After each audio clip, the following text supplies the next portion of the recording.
actual agenda, which I'm almost back at. So without further ado, we can call the meeting to order at 6:04 on the computer here. And thank you, Nancy, for manning the Zoom operations at Holly Hall. Yes, you're welcome. Do we have a motion and do we need a motion for that? Just to start the meeting? Maybe we don't. No. Okay. Public comment period. Are there any participating guests to the meeting that would like to add to our agenda or comment in general? I used to be a teacher, so they say wait for a good 5 seconds, a solid 5 seconds, in case somebody might be hesitating. I think we did that. We will move on. There don't seem to be any additions of items to the agenda that I'm aware of. So we will proceed. Number 4, review and approval of the minutes from the May 11 meeting. Any comments to those minutes? They looked good to me. If they appear to be in good order, we could take a motion to approve the minutes and a second. All motion to approve? Second. Okay, we have the minutes from the meeting of May 11th approved. Thank you. I am unaware of any correspondence, though there may have been some from the No Mow May activities and also Green Up Day. Is anyone else aware of any correspondence? No. Nope. All right. Well, if there is, and Carolyn brings it to our attention, we won't get to it until sometime in September. Carolyn usually does give us an update on Green Up Day and how many bags and how many pounds. But I assume if none of us have received that by email, that we don't know what those numbers are. Yeah. Is it my understanding that Carolyn is not going to be in attendance tonight? Is that sort of a Right. sudden? Okay.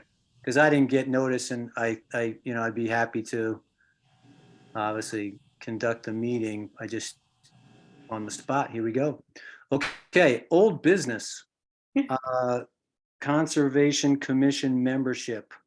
I think we are one member stronger.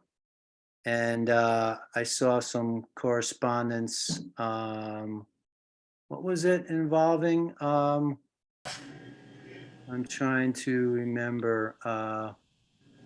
John, was it a particular you sat in on was it a committee or? Yes, actually it's on the agenda down a ways if we can want to We'll wait. get to it then? Yeah. Okay. Just wanted to make sure we included that. Okay. So I believe I saw a posting on Front Porch Forum. I think it was from Carolyn to again see if we had any interest in adding that one more member to our ranks, but again, nothing that we are aware of at this point. Updating wildlife maps. I guess we have sort of a final report from the Senior Independent Study student write-up, but I don't have that available for me to present. Is anybody else aware of that? Yeah, I'm just pulling it up now. All right, Yeah, thank you, Helen. Carolyn sent it as a PDF to all of us on June 4th. Mhm. Really? And Oh, it must okay. be, yeah, on June 4th. Here is a final report from mid student Lauren Gremery for the independent study she completed. I admit that I have not looked at it. It's 25 pages long. In the text of her email, she was impressed, Carolyn was impressed with all of the links that Lauren had made of people to talk to, different community members who are interested, how to link it to the town plan. Now I'm just looking at the report. Outlining the goals that have been laid out for this project, mapping the relevant areas within Bristol. So she included quite a few maps showing different habitats, different roads, different forest types, and how that might relate to wildlife tracking. She reports on the field trip she did with Sophie Mascowita. I might be mispronouncing her name. The woman that we hired from, Kristen, you'll remember her name. I don't remember. It's a tracking. Tracking connection. Tracking connections, right. So she is reporting on what they found during that trip. And then she has a really nice literature review on habitat connectivity and why that matters in terms of genetic connectivity between populations and the role of corridors, wildlife corridors, or any kind of corridors in maintaining that kind of connection. She also writes about how to use camera trapping and bat detecting as a way to determine who's where in the greater world. She has a great map, a great figure that shows all of the different resources that can be tapped to update the wildlife mapping. It's an amazing, colorful, balloon-filled diagram with about 30 different resources that we can utilize to get some habitat connectivity and wildlife crossing. Then she's describing what Carolyn will contribute, what Alexis will contribute. There's a new member of the environmental studies program who has done work in the national parks, and apparently she's willing to help out. Jeff Howarth is a professor of geography and knows a lot about GIS and layering maps, and he's offered to help. And then she talks about the various courses that will take place in the near future that will add to the data. It's an amazing document. You should definitely take a look at it. I'm on page 18 now, so it just keeps going. So maybe we should all vow to look at this before our September meeting, which is when Alexis will be attending to tell us what her plans are for being involved in this project.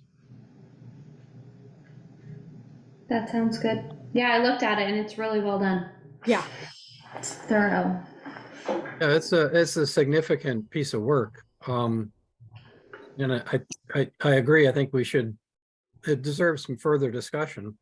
And I guess I'm not familiar totally with the whole big picture of where this is headed, but it strikes me as something that at some point would be worth sharing with some of the other town committees, like the planning department, and because there's a lot of useful information on there that folks like that might find useful.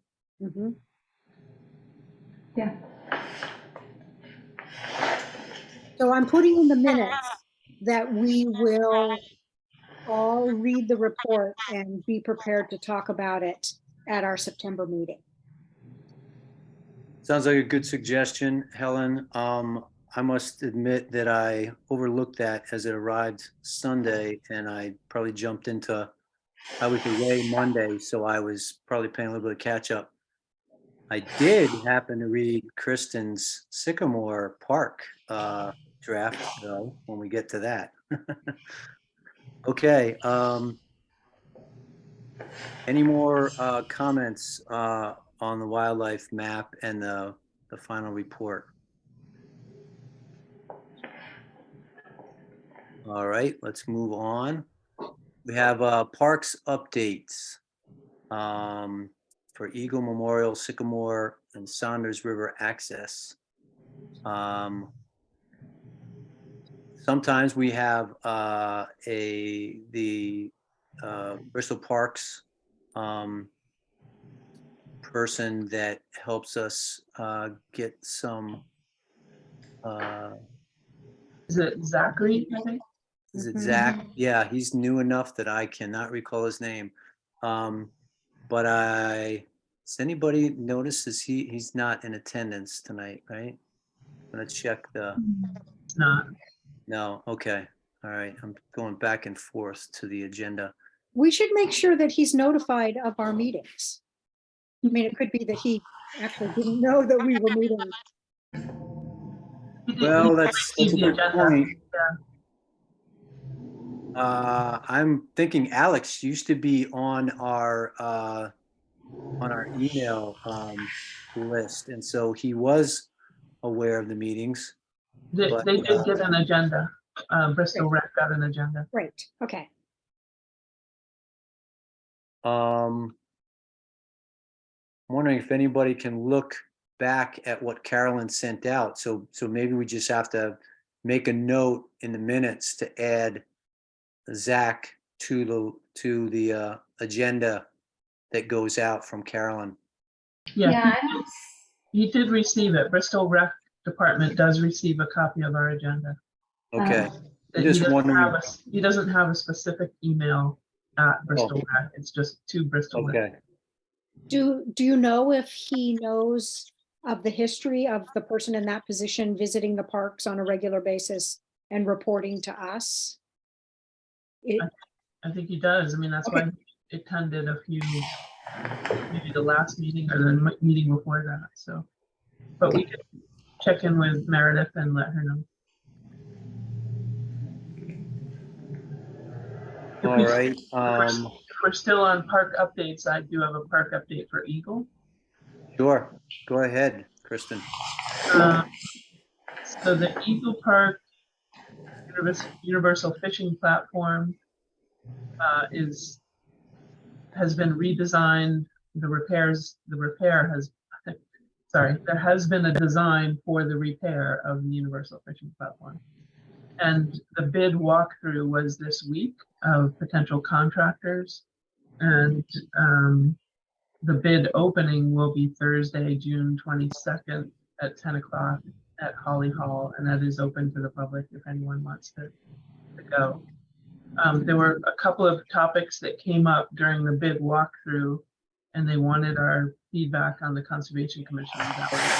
Valerie wanted our feedback. One point is that when they reconstruct the pathway down to the platform, they will be removing boulders along the boulders that set off the parking area from the perennial garden. They're going to be removing those boulders to reuse in other places in the construction and replacing that with a split rail fence. And that fence will further discourage people from walking through the garden to get down to the path, as sometimes happens or used to happen in the past more than it does recently. And when they're working at the base of the perennial garden, they're going to be impacting the plantings. And so what they suggested is that either the Conservation Commission could remove those perennials and pot them up temporarily and store them on site in the shade and water them. Or we can be there when they're constructing and kind of receive those plants from the construction crew in a sort of bucket brigade, if you will. But either way, we're gonna have to move some of those perennials out of the construction zone. Do you have any idea how many, what, half of them? It could be up to half, yes. I Wow. didn't attend the walkthrough, unfortunately, so I don't have the details, but Valerie's email just says that removal and rebuilding of the concrete walkway will impact the adjacent plantings. So we're to remove some of those and temporarily. The construction will take about a month from start to finish, and it could happen somewhere in a time window between August 1st and October 1st.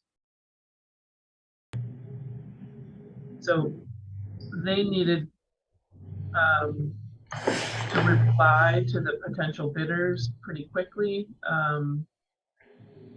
this week, and so I did commit that I personally would show up and that we would maybe get some citizen volunteers through Front Porch Forum to help with this, because I knew that I couldn't bring this to the commission until tonight and get your feedback, but hopefully the commission as a body could be available to help deal with the perennials. Do we have a set date to remove the plants yet? We don't. We only know that construction, according to the bid documents, has to occur, and according to the permits as well, has to occur between August 1st and October 1st. So as soon as the contractor is selected, we'll have a better sense for when they aim to schedule the work to be done. Okay. So do you think a series of the timing of events might be that they choose the contractor to do the work? Mhm.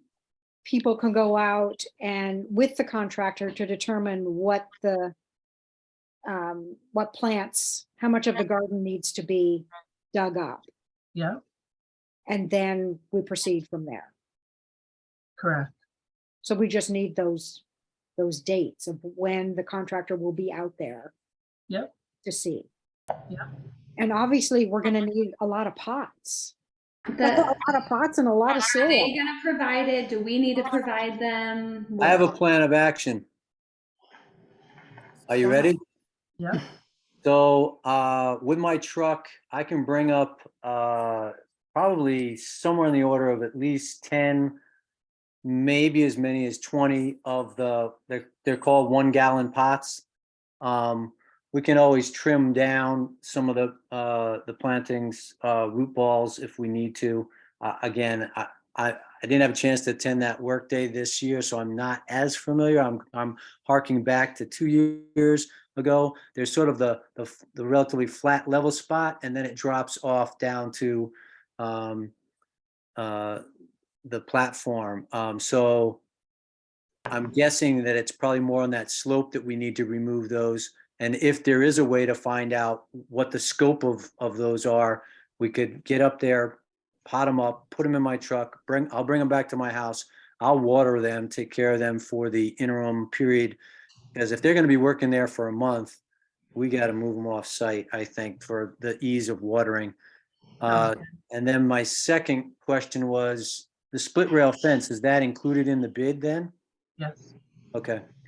So that's what I would think might be this most straightforward way to deal with the perennial situation. I like That would that be- idea, That John. sounds good. Much easier to handle the watering, as you mentioned, and that would be wonderful if you could do Right. that. Kristen, can you remind me when the bid opening is in Holly Hall? It's June? June 22nd, a Thursday. Yep. At 10 o'clock at Holly Hall. Okay. Okay. The other item of note, which doesn't require any feedback from us necessarily, is that when they're constructing, they're going to shut off the parking lot, but they still would like for people to be able to have access to the park outside of the construction area. And so Eric Coda, the road commissioner, suggested there is another fence gate a little bit toward Bristol Falls or Bartlett Falls from Eagle Park. And so folks could maybe park along the edge of the road and go through that gate and access the greater area of the park just outside the construction fencing that will be established around the path and the platform and the parking lot. Does that sort of bisect the parking? Is that roughly the sort of the idea? Well, actually, I think they're suggesting for ease of the contractors, they would completely shut off the current gravel parking area. And what I'm talking about is parking alongside, but off of Lincoln Road. I don't know if you know it, but as you're approaching the parking lot on your right-hand side, coming up the hill, there's a gate there, a locked gate, and it swings open. And that's what Eric Coda was suggesting could be the alternate access into the park interior, but away from the parking lot and away from the platform and the pathway. In your estimation, Kristen, do you feel like that's pretty safe option because of the speed of traffic going up Route 17?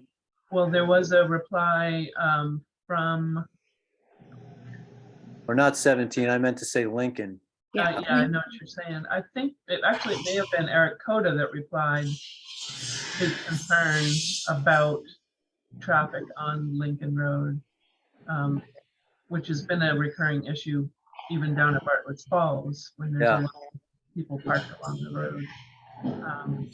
So I think that may still be something that people are going to figure out, that the select board is going to figure out between now and when construction happens. Just so we all are aware, it's likely that that parking lot will be shut off from public use during construction.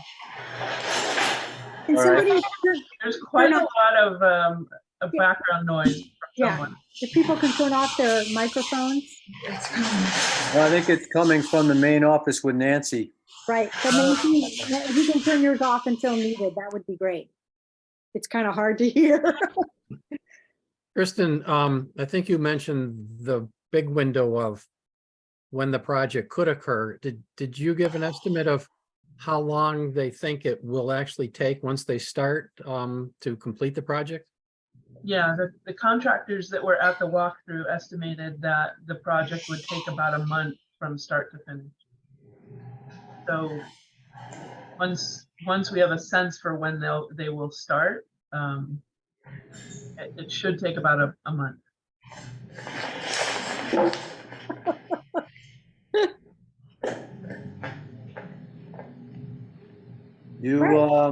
Do we want to further this discussion on Eagle Park?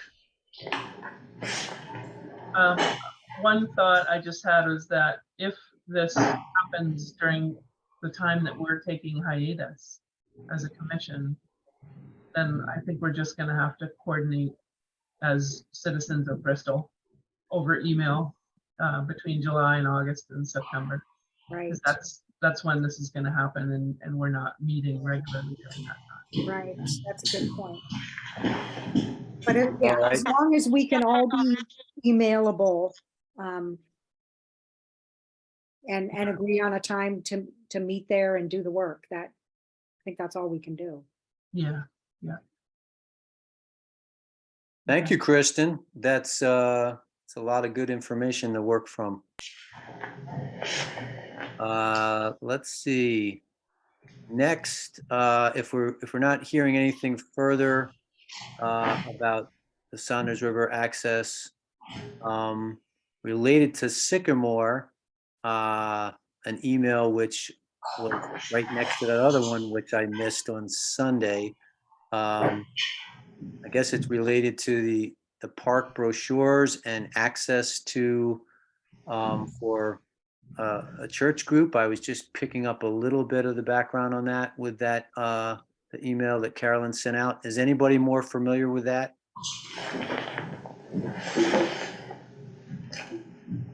Just from what I read in the email from a woman who was disappointed that there were no maps on the kiosk and that there's no trail signs, and therefore it's easy to get lost. It is a little bit of a maze in there. Yeah. I think that's probably a fair assessment. Do we regularly have maps there, or is there one that's behind the plexiglass of the kiosk? I don't know. There was a map behind the plexiglass. I don't know if Alex and or Freddie and or Zach have gotten to this task, but there was discussion that they were gonna spruce up the kiosk there and replace and reprint all those materials. So I don't know if maybe if they're in that process, they may have taken down those maps. I know Zach had mentioned doing that Yeah, a meeting or two ago, 2 meetings probably. right. So, I have a stash of the brochures and I can refill the box with more map brochures. They're just a trifold map that shows the geomorphic trail that we have there. Not all of the markers though are probably able to be found easily with the growth of Japanese knotweed. But Oh, that's right. I do remember some of those markers. They're numbered, right? Yep. Yeah. Well, I mean, it's the nature of that park is just very challenging, and I think it's not probably the best choice for that particular group. I certainly wouldn't want to discourage them, but I think that like I said, it's got some challenges. I mean, we do have a Bristol Trail Network that they could avail themselves of, which is an established and maintained trail. Right. And some pretty flat, straightforward sections, particularly around the high school with easy access. Yep. Well, I Oh, suppose, Kristen, I misunderstood what you were saying, Kristen. I thought you were suggesting that maybe Bristol Trail Network would take on the task of mapping the trail. You're not saying that. Okay. No, I'm just saying that there are other options in the town of Bristol for a marked trail with that is regularly maintained. Uh-huh. And we may not have the resources at the present time to improve upon or maintain a trail system at Singapore Park. yeah, we had a little bit of a reprieve with that frost that knocked out some knotweed, but this stuff is vigorous, and everything on my property came right back with Yeah. with no problem. So, I can see the appeal, especially if you can get through those sort of narrow trails to the river, because that's not, well, there are sections that are a little bit they're not as dense with knotweed by any stretch. But if you go down on South Street, there's access to the river. It's part of the Bristol Trail Network. That's an undulating trail, so again, maybe not as easily navigated with certain groups.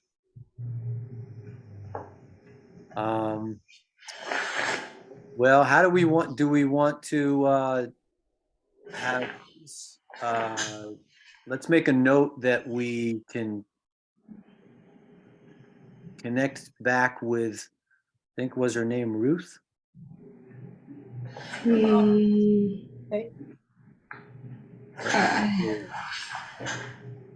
to find the email. Peggy Rush. Peggy Rush. So that came from Porter.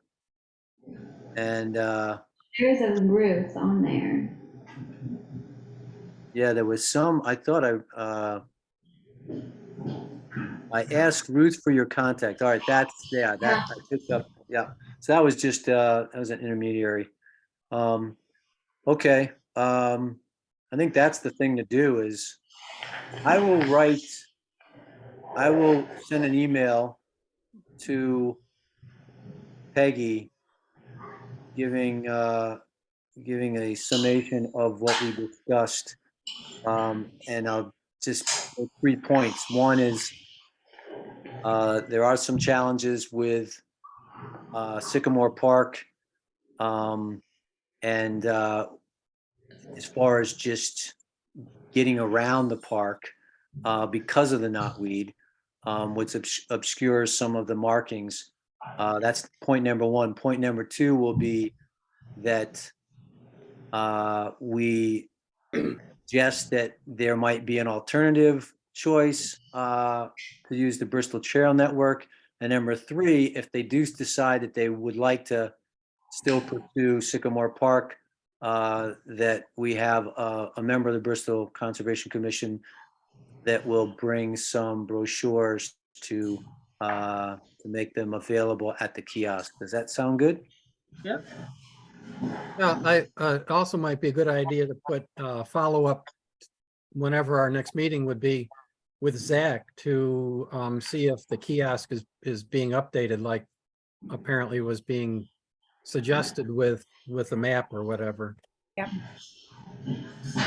can follow up with him because I was gonna suggest doing that when we were when we did the apple trees, and I noticed that there was nothing really in there. It was kind of looking like it needed an update. And then Zach said he was gonna do that, so I can ask him, see what his plan is and if they need any assistance and stuff. That'd be great. Good. All right, I think we've covered that one. So brochures, just making notes of what I just said I would include in the email. All right, let me swing back to the agenda. Okay, There's so one more preceding that, which was, should we schedule a work day at Sycamore Park? yes, thank you, Helen. Well, What would we given that do? we're going to be not convening for the month of July and August, what are people's thoughts? Do we try to see if we can do it sooner than later? What would we do at the workday? What needs to be done? Yeah, it sounds like we need maybe to communicate with Zach and get a list together before we organize a workday. Yeah. Nancy, you were saying you're going to be touching base with Zach? Would you like to discuss that and maybe report back? Yeah. Okay, thank you. So at this point, we'll check in with Zach, determine possible, maybe within the month, to get out to Sycamore Park and do a little bit. We were very successful last year. I enjoyed that. There was a certain focus around the pollinator garden, right, Helen? Yeah, we did a lot of weeding. Yeah, I haven't looked at it this spring, so I don't know what the status is. Has anyone Yeah. seen it recently? and we put up the birdhouses as well, and we don't need to. We could probably just check on those. So I think, I'm not so sure what the scope would be, but we'll hear back from Nancy as to what Zach thinks. I know it was discussed at prior meetings too, so it was just kind of pinning it down. I'll run over and take a look at the pollinator garden too and see what the status is. Wonderful. Thank you, Helen. C, under the park update, says role of Bristol Conservation Commission in managing / advising on park matters. Does anybody know what that pertains to? Yes. Yes, hold on. Conjuring up.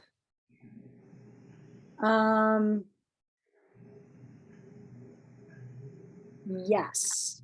So this is in reference to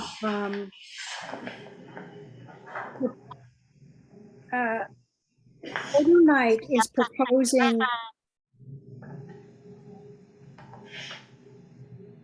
writing a proposal to get ADA accessibility at all of the parks in Bristol. And we wondered what our role is in guiding that proposal or guiding the projects that might be resulting from that.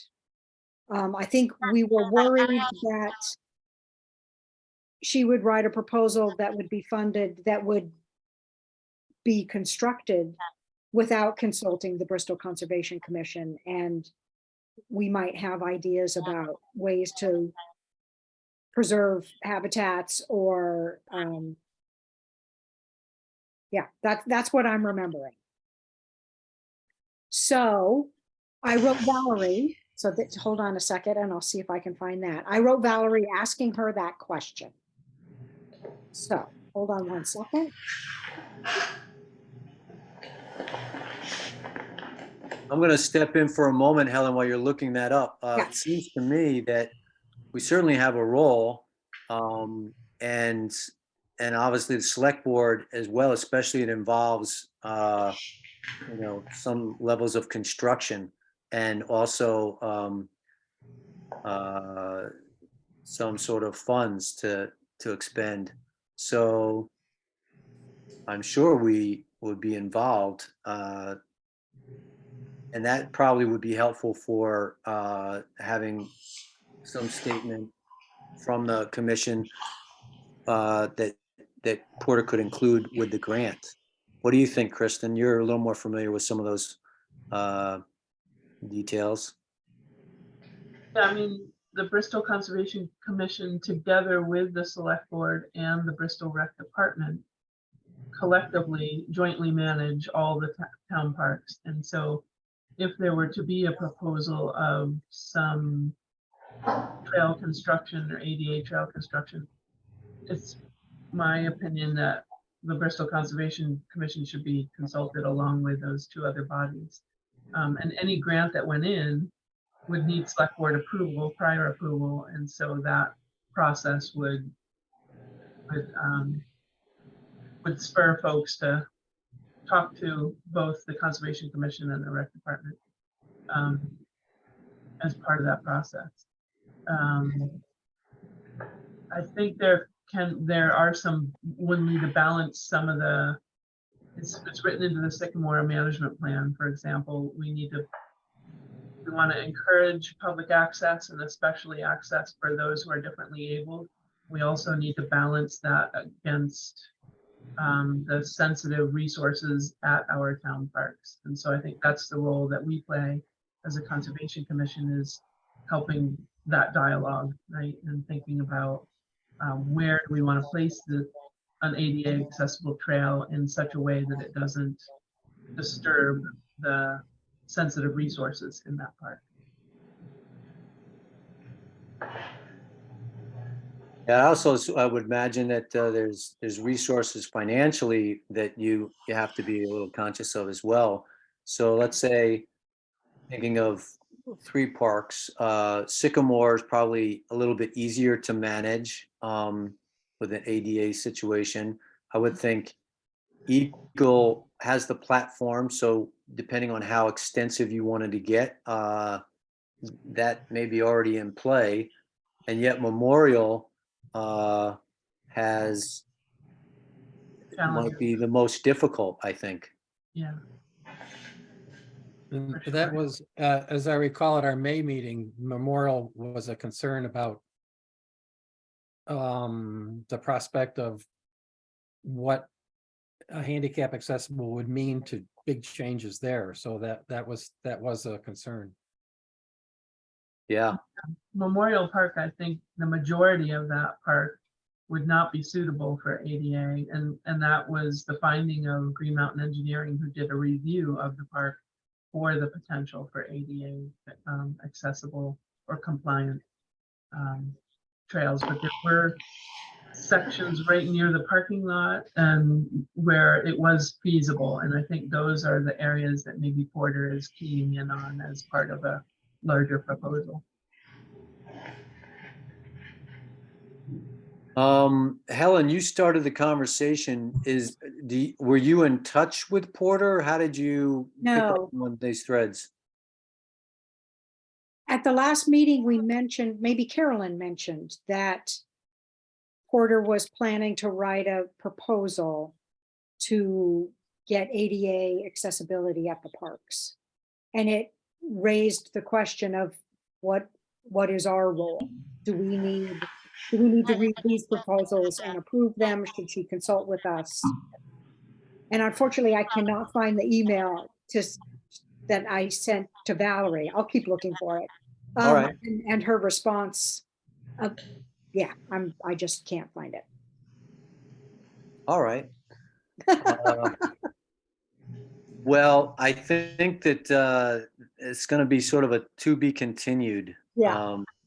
In that regard. Yeah. So, any more discussion in terms of the park updates and specifically the question of the role of Bristol Conservation Commission? It sounded like Porter was going to be at our September meeting, and so we would presumably find out a lot more at that point. Yeah, I think that sounds good, John. And then I'm not sure what the timing is of the grant writing deadlines, but Porter's pretty good about communication, so I'm fairly confident that she will keep us abreast. So yeah, let's push this off to September. And as John suggests, that we probably will get a chance to discuss it with Porter then. Let's move on to the No Mo May debriefing. I'm imagining, I know Carolyn and Nancy were manning the booth, so to speak. And when I got there towards the end of the morning, it was fairly successful. So Nancy, would you like to lead us in that? So in the signs, I handed out several yard signs, so I think the public was pretty interested in that. I don't know anything about the Eagle Park mowing. I don't know. Yeah, no information on that. I think that would be through Meredith, maybe. I'm not sure who would know. I'm guessing they just didn't mow for May and then now they're mowing up there at Eagle Park. Yeah, we didn't follow up on that. I mean, we know they hadn't mowed by the time we did our work day. But that's all. So, but yeah, I think there was quite a bit of interest. People were grateful for the signs.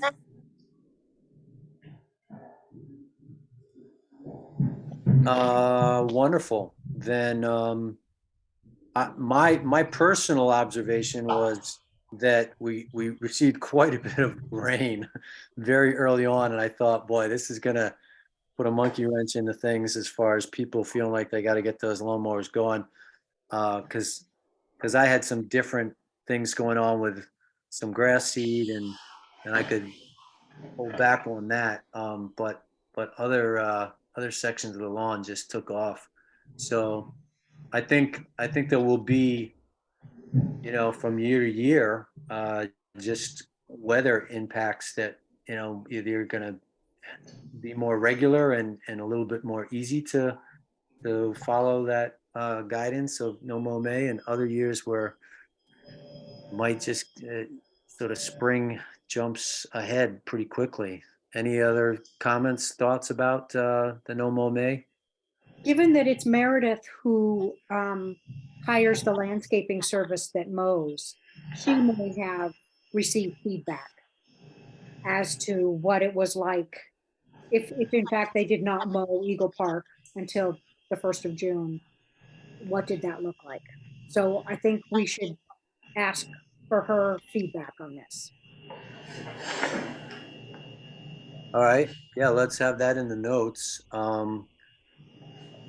And I know that we were originally attempting to see what we could do with a small section, at least in Sycamore, but I think that was tabled for this year. Is that Yeah, right? it was. Yeah. Yeah. Um, I was thinking ahead, maybe if we continue this to also transition it into more of pollinators as well. So those people that want to mow their lawn, focusing on like pollinator plants and things that help the pollinators beyond not mowing. I think that's a great idea for two reasons. One is there you're giving people an option, so maybe they are going to mow, but they're mowing less of their lawn because they've set aside a section that start beginning a pollinator garden. Um, others thoughts about that? Well, I mean, this is an educational campaign, right? That we're trying to teach people about a natural part of their environment that by mowing they are disrupting and or destroying. So, I mean, pollinator pathways exist, and we could always just refer interested people to the Pollinator Pathways Project. Is their goal is to plant as many pollinator friendly plants as possible. I don't think they talk specifically about mowing, but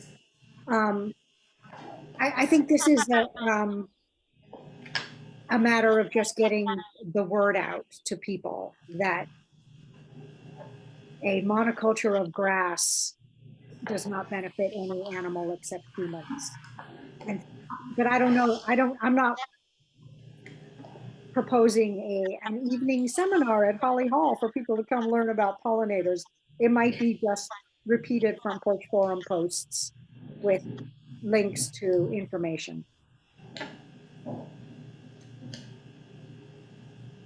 There's been some I've seen on front porch forum in New Haven. I think there's actually one today about it, that they've been doing something with pollinator gardens and plants.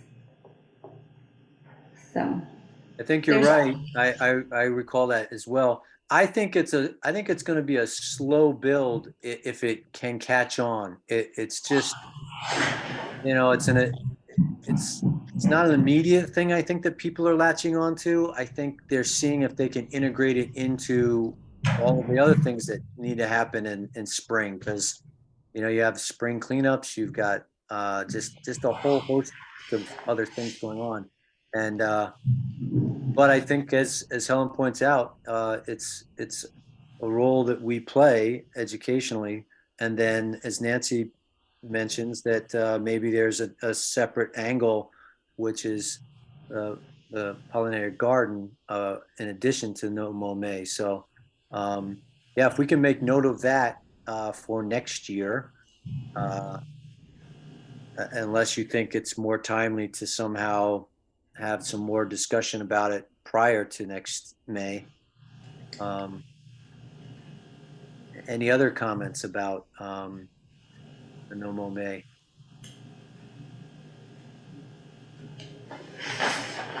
So, is anyone in communication with Meredith and could ask her for her feedback on Eagle Park and mowing?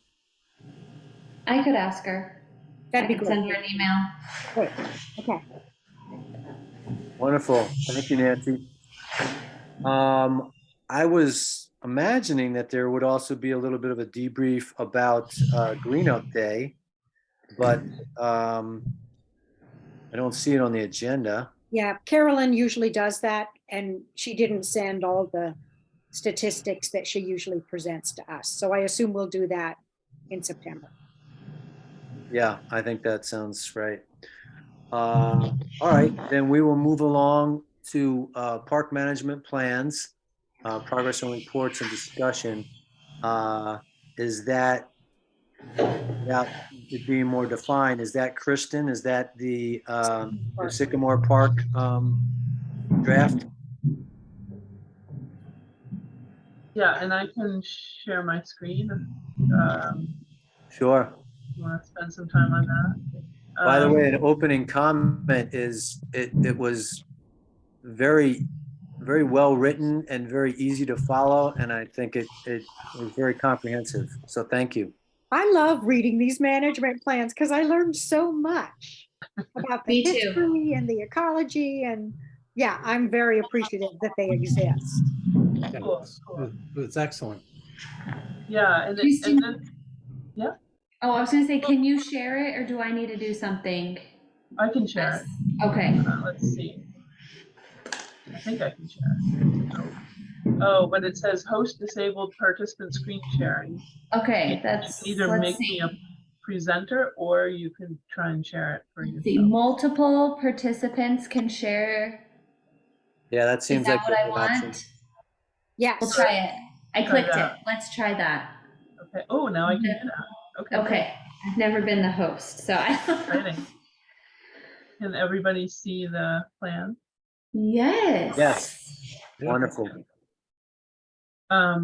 And this is, I just followed the same format as we've used now for Memorial Park and Eagle Park. We have 2 plans already. So I'm using the same exact format, which is really a description of existing conditions, how the park is currently used, any issues that might be there, and therefore management objectives to address those issues. This is boilerplate text in all of our park plans, just describing the role of each of the town commissions or boards or volunteer organizations, and then concrete actions by Conservation Commission, the Rec Department, and the Select Board. And then appendices, and this park we know a lot more about than our other parks. So there's a lot more information here. We've done an ecological evaluation with Eric Sorensen, Dave Henderson and Dave Rosen did some tree inventories in the past. We've had bird inventories and aquatic insect. And that's information that we don't have for our other parks, but we happen to have it for Sycamore. There's a history of the flood that resulted in this park through buyouts of private properties. And so I put newspaper accounts in there just for those who may no longer be very familiar with that history. That was a big flood in '98. And there was a FEMA buyout that occurred after that flood. And so I put the actual agreement in the appendix that specifies that there will be no new structures at the park. And the intention is for it to be a natural area that the town's residents can enjoy. So I just put in a few comments for folks to provide feedback on. I'm going to look up the year that Route 116 bridge was installed. I should remember it, but I don't any longer remember it off the top of my head. Carolyn has had her students collecting aquatic insects at the park, so I asked if she might want to update that information here. Alex and Zaleen know a lot about fish, and so if they want to update the fish section, they could. This is what the park looked like in '95. About 10 homes, and those were all impacted to various degrees during the flood.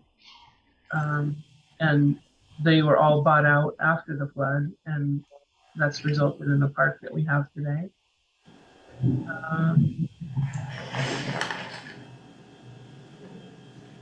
I don't know if I had other places for folks to comment. In terms of issues at the park, in the past, we've had vehicles and ATVs running up and down the beaches.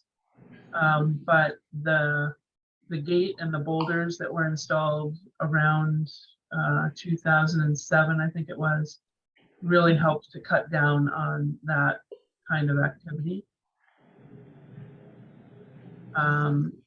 There's the gate.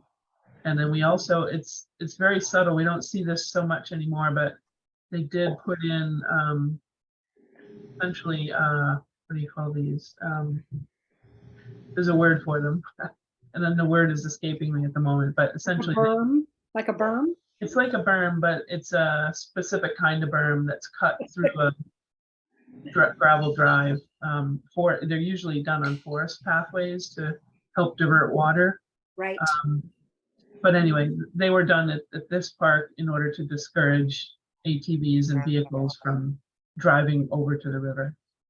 So those have been pretty helpful. We have invasives at the park. Read through this at your leisure and let me know if you'd like this to read differently or not. We do have some ash trees. They're in pretty good shape now, but the Emerald Ash Borer Committee will be watching them. One of the trees is in kind of poor condition. Oh, Helen, I don't know if you had more feedback for this section. I know that you have encountered that landowner that abuts the park, and Right. so just read through this. I did meet with them, and all that we concluded was that they had a right to drive from the parked the gate, which he has a key to, through that well-established little road back to his property. That's basically it. Okay. Yep. So yeah, just let me know if any of this wording should be changed.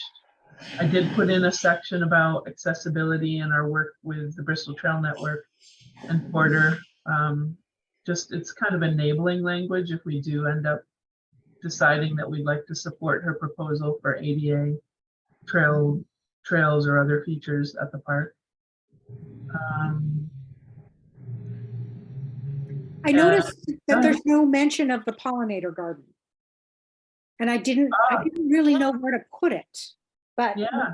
we did plant, establish a pretty large area and got donations from Be the Change, and Yeah, that's a good thing. I've forgotten that. Could we? That go under management areas, right where you are now? It could. So I could just say here,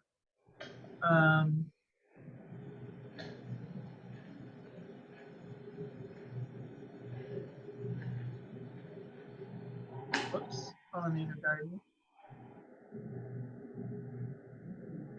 I don't know why it's not. Oh, that's. Oh my God.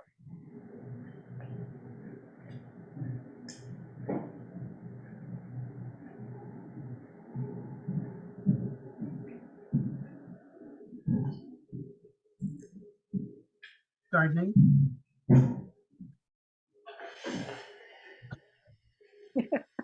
You have gardening in there already. Oh, we do? Okay. Yeah. Oh, good. I must have been thinking about that pollinator garden then. Okay. Cool. So there's that. Just, read through this list. If there are other activities I'm missing that we should add, let me know. And then here are our roles and actions are fairly generic. So continue active involvement as overseers of the park. Continue to coordinate with the select board on, this is a holdover from Eagle Park, sorry. on design, yeah. Coordinate green up day cleanups, we do. We maintain the kiosk. We can involve public participation, maybe say something about pollinators here, Helen? Well, you have two up. You say continue to coordinate green up day cleanups, including tending to the perennial garden. Okay, I mean, yeah, yep. Do you want to put perennial pollinator garden? We got some annuals in there too, right? So I think, perfect. um,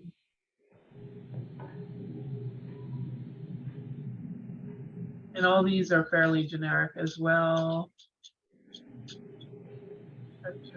This is a holdover. Emerald ash borer, closely monitor. Okay. Yep. Good. So I don't want to take a lot of more time on this from folks unless you'd like to, but just send me your comments or your thoughts or suggestions, and at some point we need to forward it to the select board for their review. But we won't be around until September. So it's up to the group what you'd like me to do. I could forward this to the select board in the next couple of weeks once I get comments back from everyone, or we could wait until September to forward it to the select board. They generally don't have specific questions and a long discussion about it, do they? They read it and say, wow, that's a really wonderful management plan. Yeah, they usually like for us to come and respond to any questions that they might have. So I see. it'll get put on the agenda. They'll read it ahead of time and ask us any questions that they might have. Got it.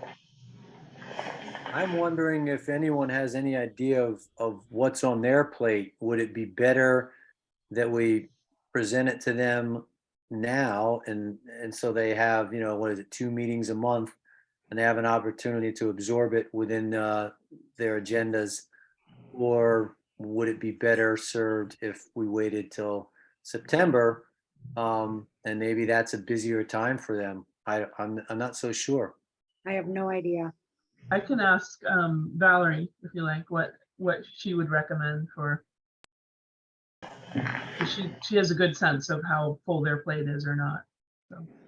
Do we need a motion to suggest that Kristen can speak with Valerie, and if Valerie feels that it would be wise to submit the I'm not formulating a motion yet, I'm just thinking out loud, but to submit the draft for select board review and approval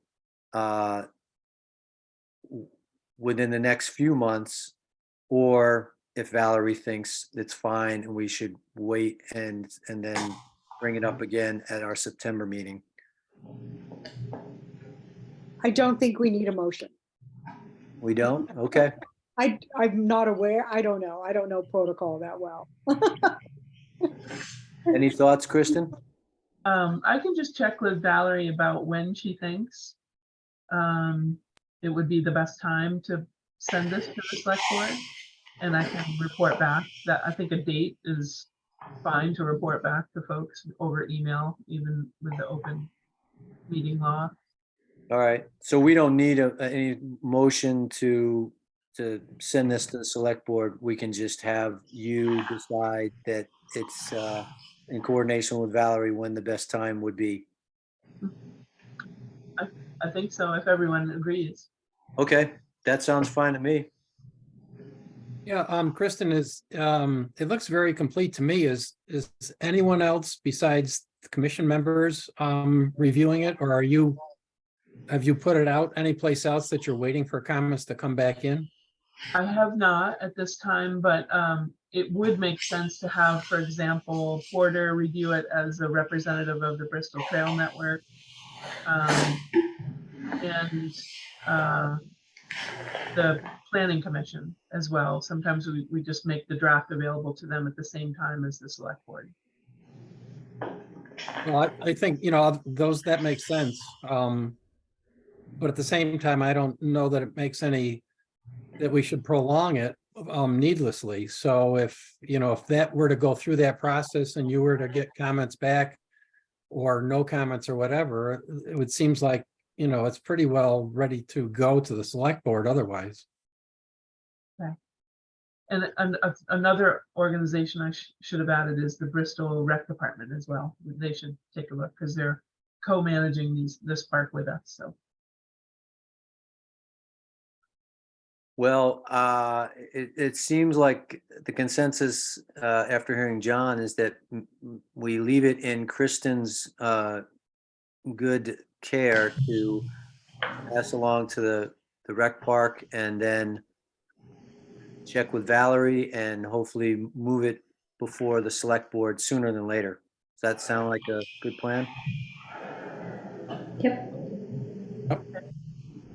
Thank you so much, Kristen, for presenting the finer points that you wanted to cover. And again, thank you for such a great job with putting that document together. sure, you're welcome. What happens with these management plans? Are they printed out, or is there any like formal copies made? They do get posted to the town's website, but to my knowledge, they don't. There aren't any copies like printed out to be handed out. But we could talk about that. I mean, maybe it's worth putting a few copies at the town hall for folks that don't have access to the internet or don't want to, prefer to have a printed copy. I think it would be appropriate to put an announcement either from Carolyn or from Kristen on Front Porch Forum that it's available with a link to the website on the town's website or something. Yeah, as soon as the select board approves these, because they actually tabled the Eagle Park one because they wanted to save up like 2 or 3 of these reports to review all at once. So there's a pending approval for the Memorial Park Plan, the Eagle Park Plan, and now the Sycamore Park Plan by the select board. Ah, okay. I think my other thought, Nancy, is that often these are available, obviously sort of as, sort of guidelines, just covering the history, et cetera, and a reference document. And then periodically, someone in Kristen's position takes a look at them every, I don't know, Kristen, 5-10 Yeah. years, and then 5 or 10. updates them, and then they they go on and and just are available to help us, understand what has happened and what needs to continually be done to maintain these parks in good standing. All right, I think that that concludes that part of the management plan discussion. Is there any new business? Is this where John might come in, the Municipal Vulnerability Index? Yes, yeah, I can give you just a quick briefing on it. There was a meeting last week that I attended with Valerie, and Richard Butts was representing the Energy Commission. It's the Vermont's Agency of Natural Resources is contracting with a firm to come up with a vulnerability index, and it has to do with climate change. So our discussion was they were looking for ideas from us on what kind of data, what kind of trends, what kind of things would be useful to include in the index. And it was a very interesting discussion because there was a very broad list of things that, some of the ones that are obvious that like our commission would be interested in would be flooding, major storm events, those kinds of things. But, it went to infrastructure, it went to utilities, anything associated with climate change. So there's drought, there's diseases, things like ticks moving north, a whole bunch of things that the idea is to be able to have a tool, they call it a tool. A lot of it would be related to mapping of the data that they can find and incorporate into maps, so that municipalities would be able to look at what the threats are that are likely to occur from climate change. And so it was very interesting. It's in the very initial stages. They're just collecting what the information about what we think would be useful for the communities to look at and be aware of. It's probably about a year-long process, and they're meeting. Bristol was selected as one municipality. There's several others. They're meeting with county agencies, planning agencies, the utility companies, to develop this index, and then they'll have a sort of a draft working thing, and then we'll be invited back to review that and provide comments. But I think it could be useful, certainly for the town, certainly for the somebody like a planning commission. But it could be useful for certainly our commission in looking at some of the long-term trends and what climate change is likely to bring in terms of managing. The types of vegetation is likely to change over time. So those are kind of things that we should be aware of. So just a whole host of things that bring to people's attention that maybe isn't really on their radar at this point. So anyways, I think I thought it was a worthwhile investment of time, and hopefully the product that results from that will be useful. John, who organized this? Well, it's Vermont Agency of Natural Resources. Great, okay. They're the ones that are in charge of it. They have contracted with a firm to develop the index. So as I said, the meeting was with the Vermont Agency of Natural Resources, this company. Valerie was there representing the town, and so as I said, this was just one of many meetings that they're having to provide input for this tool that they want to develop. Do you know if there's information online about this that we could just include a link in the minutes? There, other than some emails that I've gotten, I just got an email today that there's going to be another broader meeting that's available if people want to attend. I could include that or forward that, I guess.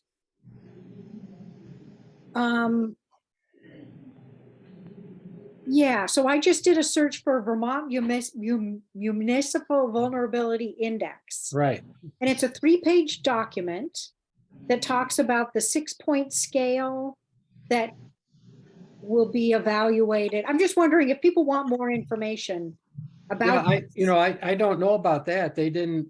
This was all. It all happened pretty quick through some email links, and I actually would be interested in seeing that. Okay, why don't I send this to you? Okay. And if this looks like it's a good description of what they're doing, then I'll just include the link in the minutes. Yeah. Okay. And if it's way off board, then we'll just go somewhere else. Okay. Right. Sure. Okay, so I'll send this to you. Okay. Great.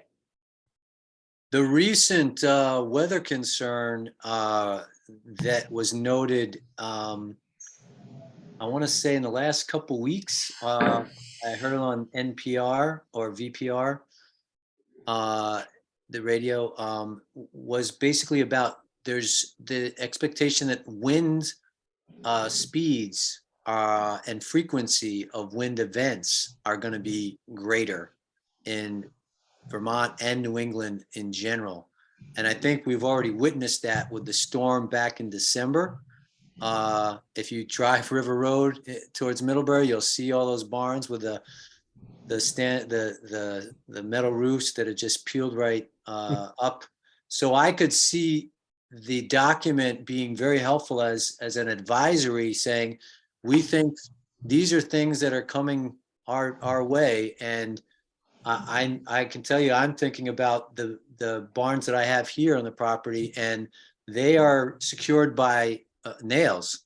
And I've had one peel up, not in that December storm, prior to that, but I'm thinking about getting up there with screws to fasten them down much more tightly. And so that's just one example. But I'm glad that there is some work going on in the area, because people need to be thinking ahead and act preventatively to and so we're not caught off guard. I mean, we're already going to be trying to tightrope the effects. So thank you, Right. John, for being Yes. able to go ahead and be a new member to jump right in on our behalf to keep us abreast of that important work. Sure. So any more thoughts about that summation from John on the MVI tool for Vermont? Well, we are at about 7:20. So unless there is some other discussion, I see here that we are looking at our next meeting, September 14th. It looks like we're continuing to stick with the six o'clock. I always have been a little bit more of an advocate for 7, because I could have still been out there, although the rain was pushing me inside for this meeting. And that we would potentially be in the pavilion, and that might be that Sean would be there with Out. the, Zach. well, Sean is the guy that does the TV. Oh, got it. Yeah. So Zach hopefully could be in attendance through the rec park. And John, are you familiar with the pavilion near the what's referred to as the hub? Oh, yeah, sure. Okay. All right. Are there any more comments? We all have a few things to do prior to or after this meeting. I know I'm getting that email out to the one correspondence. So if there aren't any other questions or comments, we can adjourn. And I'll just be in touch with folks about the schedule for moving the perennials from Eagle Park as soon as we have a sense of what that construction schedule will be. That'd be great. Sounds good. Okay. Tremendous. Thank you so much, Kristen. Yeah. I think it was a well-rounded meeting with everybody having a chance to have some contributions. So we will adjourn, and it is 7:22. We need a motion to adjourn. Yeah, motion to adjourn. That would be wonderful. Anyone like to make a motion? I'll motion to adjourn. Great. Do we have a second? Second, I'll second if you like, or John. third it. Well, we can either accept John or Kristen for the second. Thank you. We did start the meeting with a motion to begin, and now we have all in favor of adjournment? Aye. Aye. Thank you. Thank you. Thank you, John, Alright, for John. stepping in. Yep, thank you. Yeah, I like a surprise opportunity. So, all right, have a wonderful weekend, and we're almost there. Thank you Yep. so much. Thank you. Thank you, Bye. Nancy, for helping to get us Yeah. on Zoom. Yes, You're thank you. welcome. All right, enjoy. See ya. See ya.